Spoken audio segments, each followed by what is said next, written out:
Kalau di antara teman-teman sekalian lagi pada nyari PC gaming, ya hitung-hitung buat resolusi awal tahun gitu, terus ditambah lagi pengen yang build up alias no rakit-rakit klub, maka PC gaming yang Pical review kali ini bisa jadi adalah yang teman-teman cari. Karena PC gaming besutan dari Acer ini membawa setup terbaru dari segi prosesor dan juga GPU-nya, dan nggak kalah penting, bentuknya compact dan juga ringkas, tapi masih kelihatan gaming banget. Jadi kan pas tuh ya, tahun baru, setup baru gitu kan. Seperti apa detailnya? Let's check it out.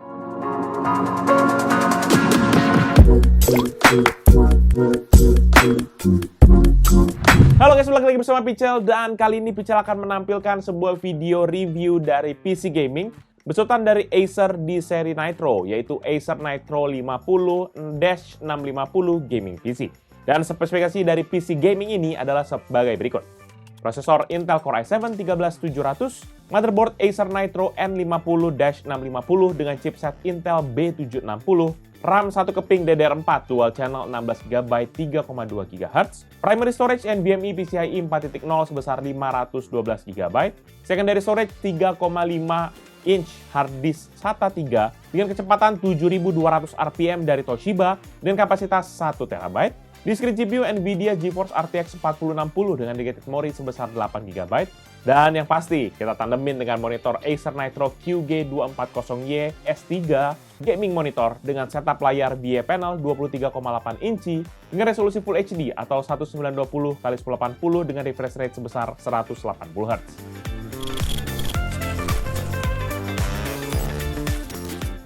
Start dari segi desain, maka satu kata yang bisa Pical berikan buat gaming PC ini adalah radikal.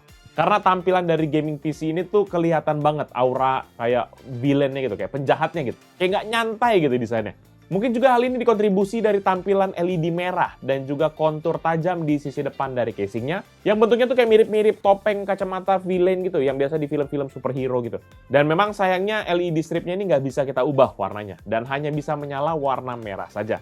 Tapi walaupun begitu, PC dengan dimensi 39,2 x 17,5 cm dan juga ketebalan 38,6 cm ini memiliki tampilan keseluruhan yang bisa dibilang balance. Karena aksen gaming cuma ada di sisi bagian depan, yang sudah Pical sebutkan tadi.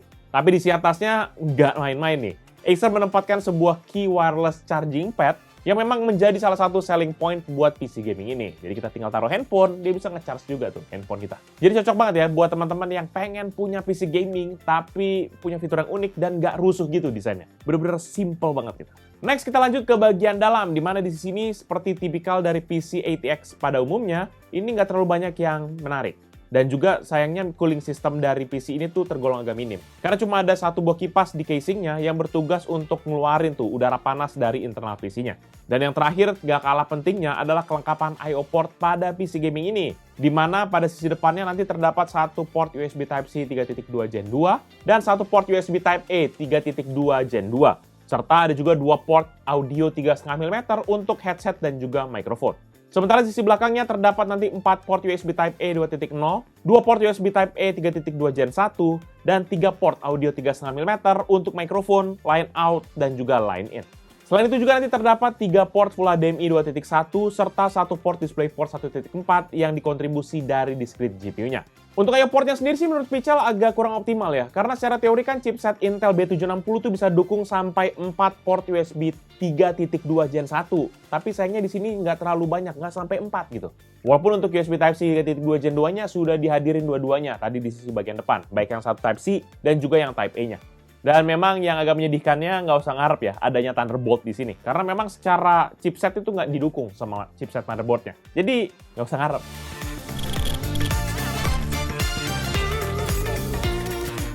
Nah, seperti pada laptop-laptopnya, maka Acer juga ngelengkapi nih PC gaming ini dengan input device berupa keyboard dan juga mouse. Keyboardnya sendiri nanti berukuran full QWERTY keyboard yang menggunakan switch membran dengan keycap bujur sangkar berukuran 1,5 cm.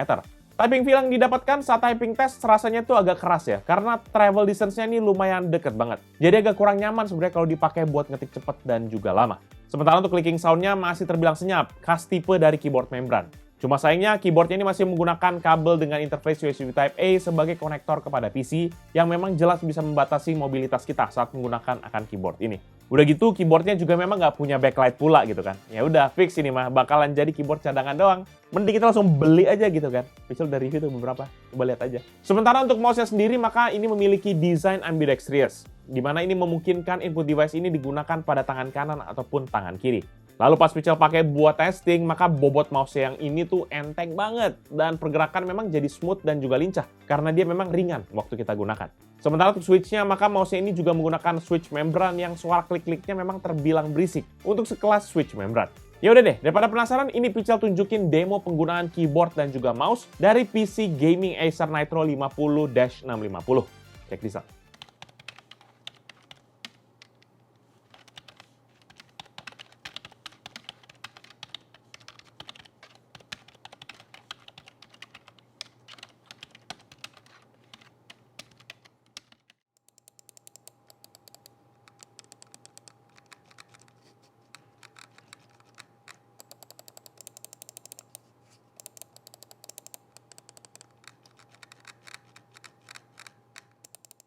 Kemudian sebagai pelengkap setupnya, maka PC ini datang dengan monitor Acer Nitro QG240Y S3 yang menggunakan panel VA Zero Frame Display dengan matte finish berukuran 23,8 inci, serta memiliki aspek rasio 16:9, resolusi Full HD atau 1920x1080 dengan refresh rate maksimum hingga 180 Hz. Panelernya itu diproduksi oleh Acer sendiri dengan kode ACR 0B4E atau QG240Y S3 yang memiliki color depth 8 bit dengan color akurasi 95% sRGB dan sudah bisa menggunakan media profile HDR10.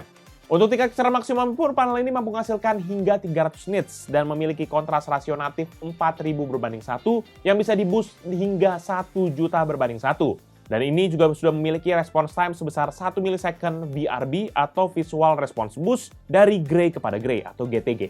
Monitor ini sudah pernah Pichel bahas secara lengkap. Dan buat teman-teman yang mungkin penasaran nih bisa lihat aja linknya di sini ya. Nonton aja di situ, tapi selesaiin yang ini dulu. Oke? Atau nggak dibuka di new tab baru gitu ya. Tab baru dibuka tapi jangan keluar dari sini.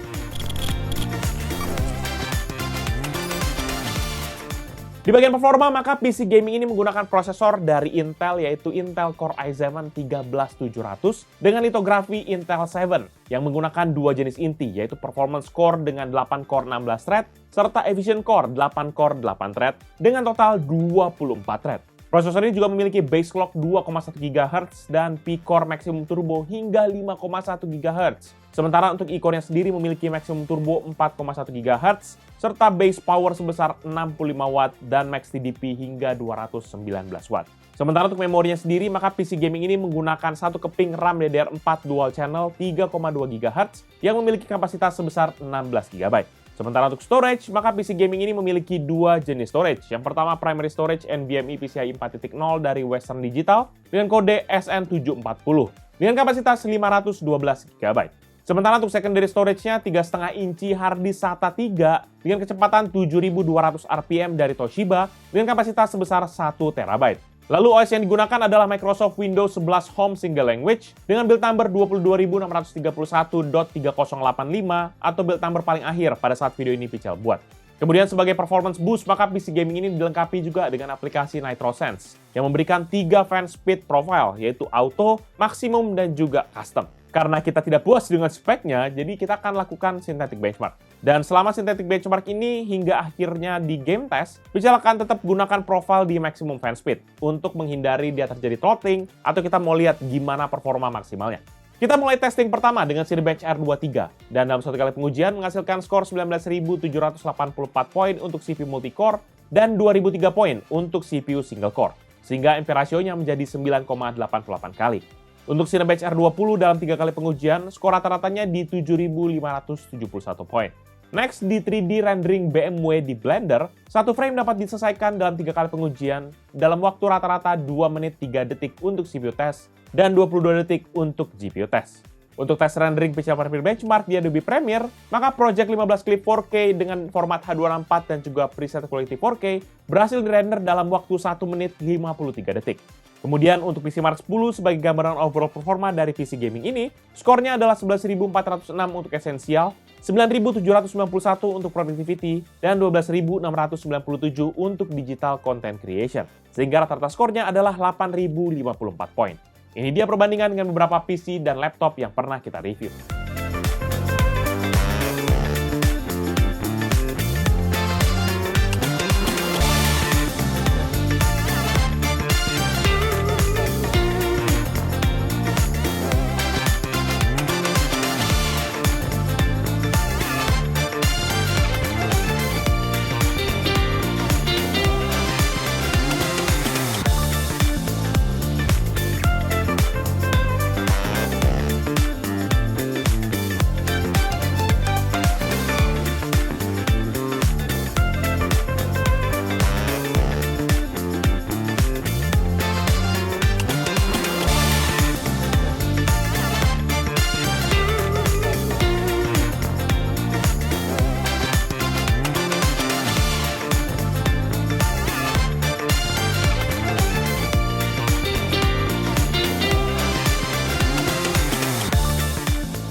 Kemudian untuk tes kecepatan storage yang menggunakan Crystal Disk Mark, Picha lakukan tes baik untuk primary maupun secondary storage-nya. Pada primary storage, maka untuk sequential 1 MB dengan 8 tas 1 thread sebesar 4,9 GB per second untuk membaca data dan 4,0 GB per second untuk menulis data.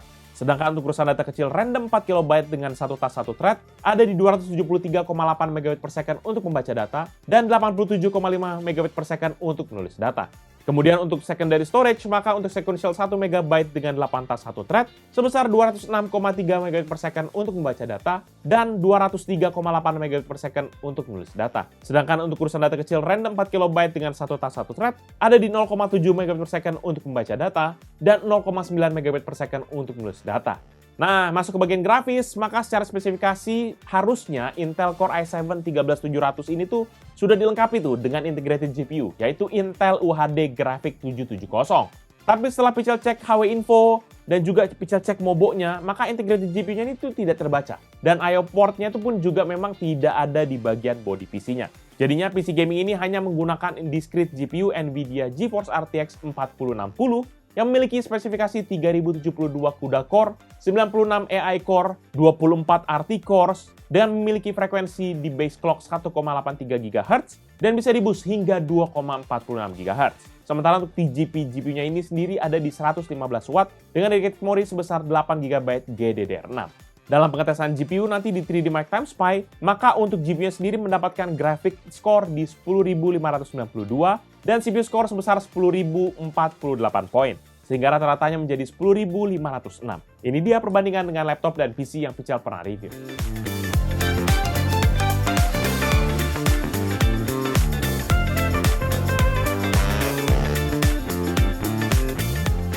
Selanjutnya karena namanya PC gaming, ya udah kita bawa dia kepada habitat aslinya, yaitu ya buat gaming.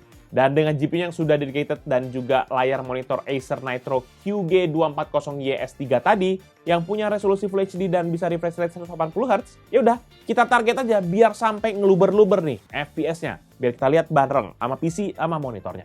Dan tentu aja kalau di PC gaming maka wajib hukumnya semua game kita set mentok rata kanan, native resolution untuk monitornya itu Full HD 1920x1080 dan tetap kita taruh dalam mode maximum fan speed di Nitro Sense.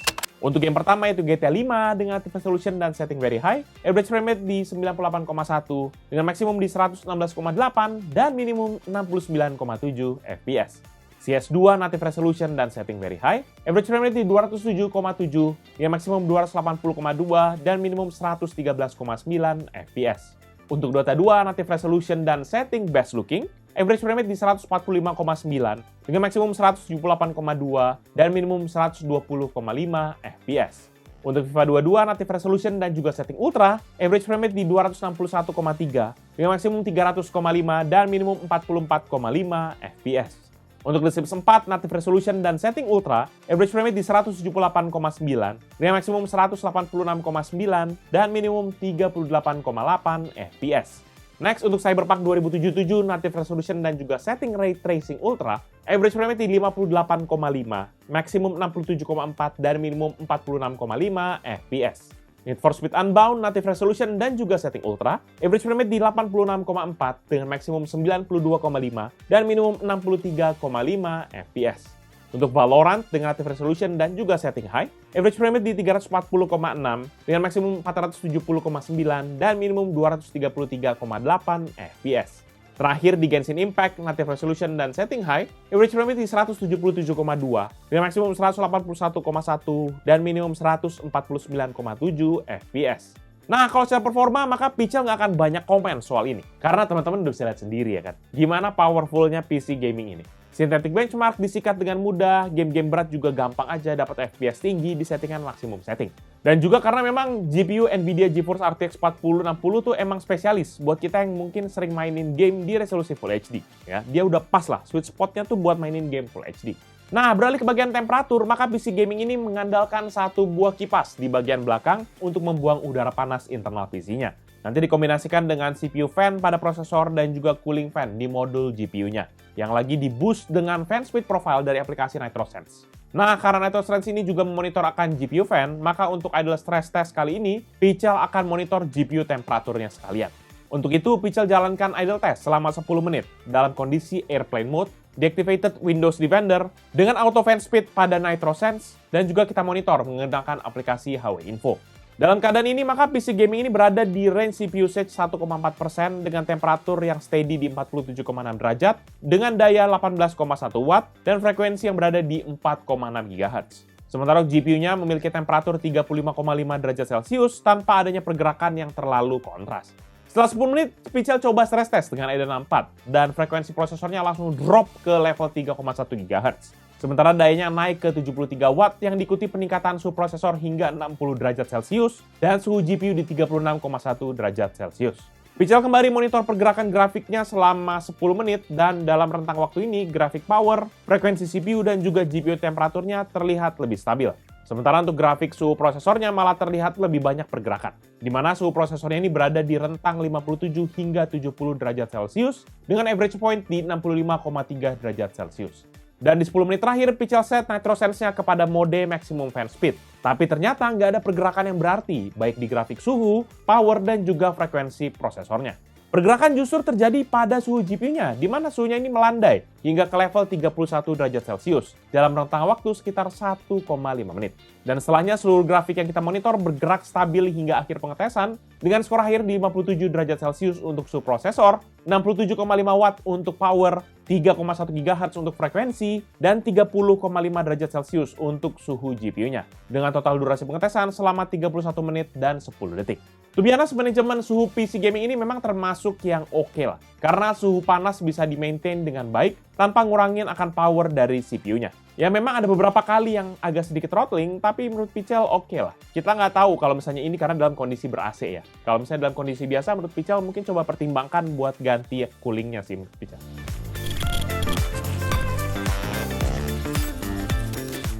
Nah, untuk sektor audio, sayangnya PC ini tidak dilengkapi sama sekali dengan speaker. Jadi ya, teman-teman tinggal colokin aja speaker favorit teman-teman sekalian melalui port audio out yang ada di bagian belakang atau di depan dari PC gaming ini. Kemudian untuk urusan konektivitas, PC gaming ini sudah dilengkapi dengan modul Wi-Fi Intel Wi-Fi 6E AX211 yang sudah support triple frekuensi, yaitu 2,4, 5, dan juga 6 GHz, serta sudah mendukung akan Bluetooth versi 5.3. Selain itu juga masih ada port Ethernet RJ45 untuk koneksi LAN yang menggunakan chip Realtek RTL8168/8111 dengan maksimum speed sebesar 1 gigabit per second.